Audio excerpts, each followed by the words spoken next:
Urdu Islamic T V. بسم اللہ الرحمن الرحیم۔ السلام علیکم ورحمۃ اللہ وبرکاتہ۔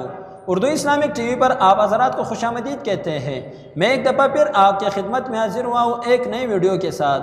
اگر آپ ہمارے چینل پر نئے تو ہمارے چینل کو ضرور سبسکرائب کریں اور بیل آئیکن کو بھی دبائیں تاکہ ہماری ہر نئی ویڈیو آپ تک بروقت پہنچ سکے۔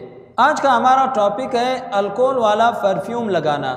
کسی نے سوال پوچھا ہے کہ ہم نے سنا ہے کہ بہت سارے پرفیوم میں الکوہل مکس ہوتا ہے، تو یہ پرفیوم لگانا اور اس کے ساتھ نماز ادا کرنا کیا یہ جائز ہے یا نہیں؟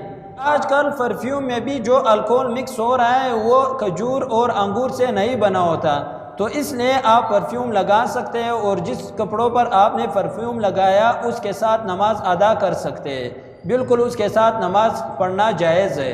امید کرتے ہیں آپ حضرات کو ہماری ویڈیو پسند آئی ہوگی۔ مزید اس طرح ویڈیوز دیکھنے کے لیے ہمارے چینل کو سبسکرائب کریں۔ تب تک کے لیے اجازت دیجیے، پھر ایک اور نئی ویڈیو کے ساتھ ملاقات ہوگی۔ اللہ حافظ۔